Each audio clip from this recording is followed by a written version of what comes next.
What is up, YouTube?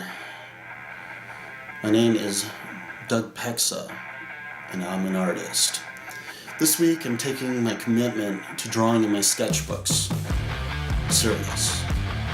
It is part of my No Small November challenge from Cody Warner.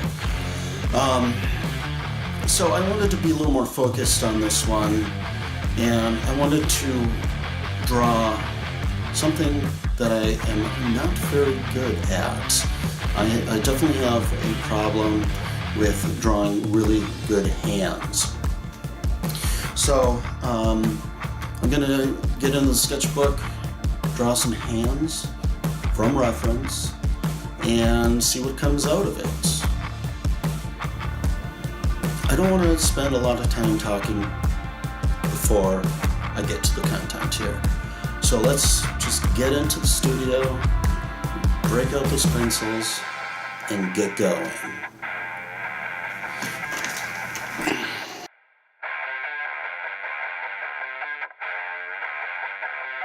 Alright, so this first,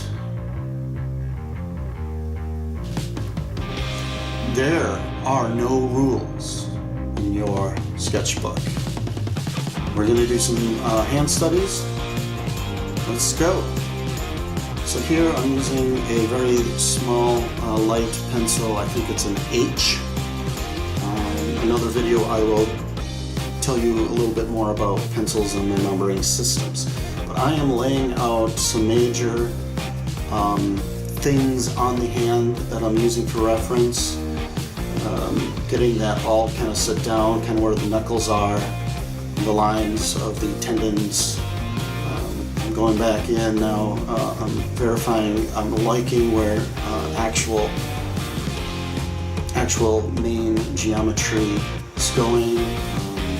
Darkening a little bit, erasing here and there. Concentrating on those knuckles. This hand is definitely a dynamic hand. The middle finger is kind of pointing down. The pinky finger is splayed out to the side. Really looking at how the webbing between the finger fits, where the bones of the wrists are. Also thinking about not only where the major stuff is, but some of the negative space, because you always want to enjoy having some negative space to give context to the hand itself. Here I'm outlining, verifying again. I'm moving some lines a little bit to make it look better, darkening and adding some shade in there, especially between the fingers there.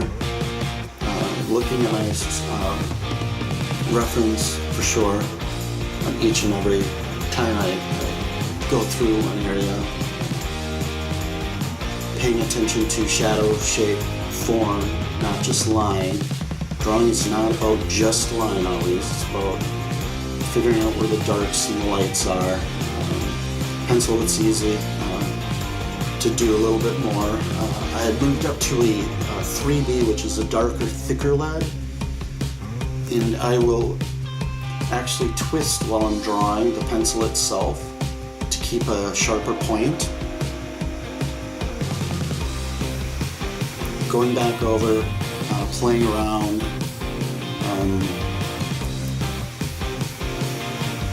really kind of getting some of that main detail in, getting a little bit of a second-hand vibe going in the back. I'm not overly concerned about it. I really wanted it as just a negative space, add kind of why the hand is in the pose it is there. Again, pushing the darks around the hand to really give it some drama.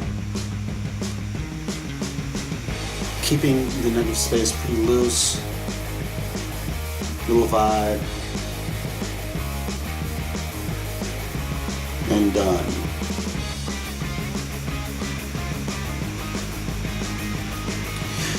So I was thinking while I was drawing that first one that really the hand is just a group of shapes. So here I'm again laying out very light. A new hand study, kind of thinking about the shapes, the bones underneath, the knuckles, the tendons, and you can kind of see, it might be hard on small screens, but on a bigger screen you can see where I'm really kind of digging in to the actual anatomy of the hand.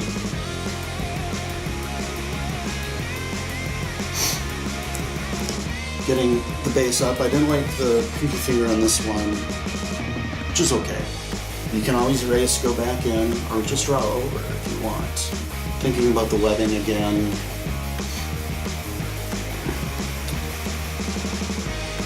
Move to a 4B on this one. I don't know why I went to the 4B and not the 3B. Sometimes I do pull out the really dark pencil, which is even thicker on 8B, but here it's just 4. Really outlining and getting some shadow, some texture. Drawing is not just lines and shapes and really elegant and smooth. Sometimes it's about the mark you're making with the pencil or the pen or whatever you're drawing with, Conte or what have you. So I always think about all of that. Again, correct as you go, you know? There's so many things you can do. Here I'm moving up to the 8B and going pretty flat with it. That gives me a lot of bigger marks. Move in, and again, this is a sketch. Don't want to get too futzy, but you want to do some thought in negative space. Here I'm just kind of drawing what kind of the bones are kind of looking like underneath some of those fingers. And here I am basically saying sometimes it's okay to exaggerate or simplify even when drawing realistic. So you don't have to have every little hair. Actually, you know, it kind of gets boring. You can do that with the camera. But I'm moving in, getting the basic layouts where the bones are again, and then moving into that lovely dark line, finding shadows.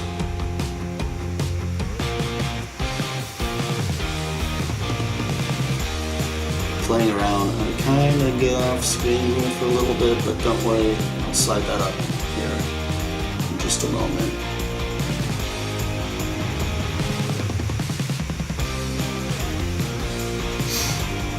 Really working on those big knuckles and where the tendons run from the knuckles, the fingers, all the way up into the back of the hand. This one was kind of a cool reference I had here. A couple fingers out, a couple fingers bent. You know, a hand's probably one of the most dramatic parts of the human, and it can tell such a story. Whether they're weathered and gnarly or whether they're soft and smooth.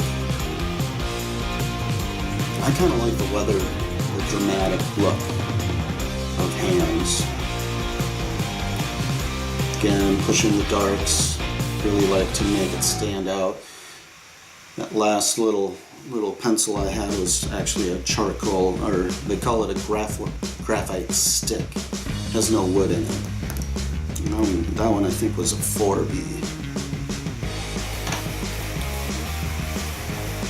And just another reminder, take some risks.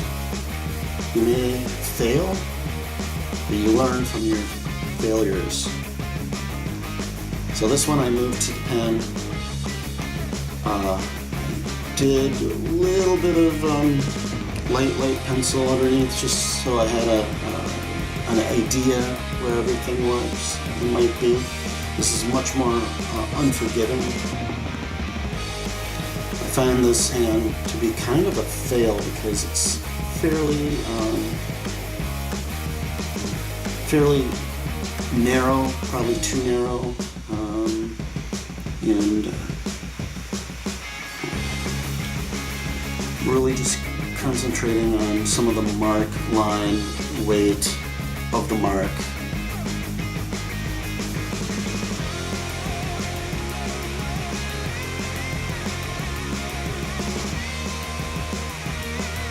Moving forward with the second hand that was underneath, hand holding hand, same person.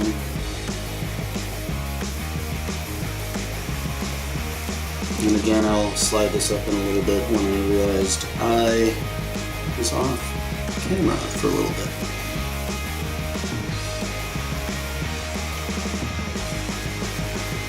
This one I try to do as quickly as possible. I think this one ran in the 20-minute range. And again, just a little mark to give it a little depth. And last little bit, challenge yourself. What good is doing art when you're always just sitting there, hanging out, doing what you're comfortable with?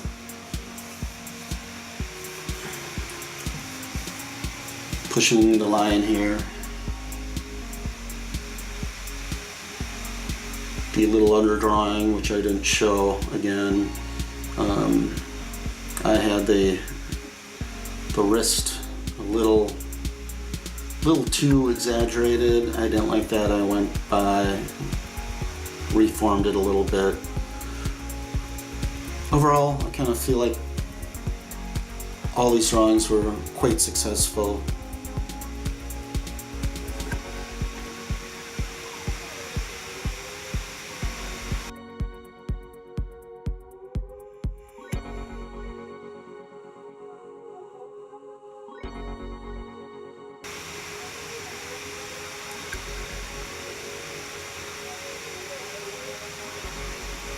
Shadowing in, bringing out the dramaticness of this hand, pushing the darks. If you think your drawings are too dark, they probably aren't. Push them more.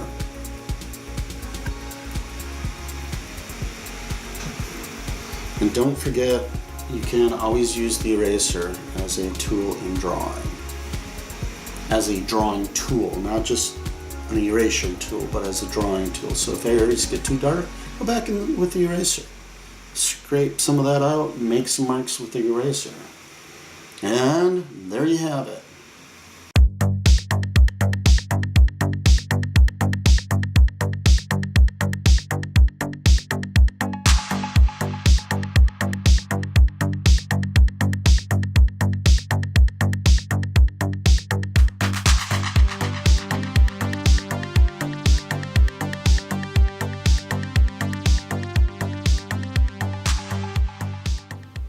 Thanks for watching. I really appreciate it. If you enjoyed this video, I'm gonna have a lot more drawing tutorials and the like, a lot of art challenges and stuff. So please subscribe, it really helps me out. I did get to 10 last week. I thank every one of you who have subscribed so far. And I want to share one last little thing here. I am giving away this painting right here to anybody who subscribes and likes and comments in a upcoming video. So make sure you do hit that subscribe button if you want to own this painting. I will be making a very specific and special video on the creation of this painting also. So that should be pretty cool. And links down below for my Instagram, Twitter, Facebook, website, all that good stuff. Stay tuned, a lot more is coming up. Bye.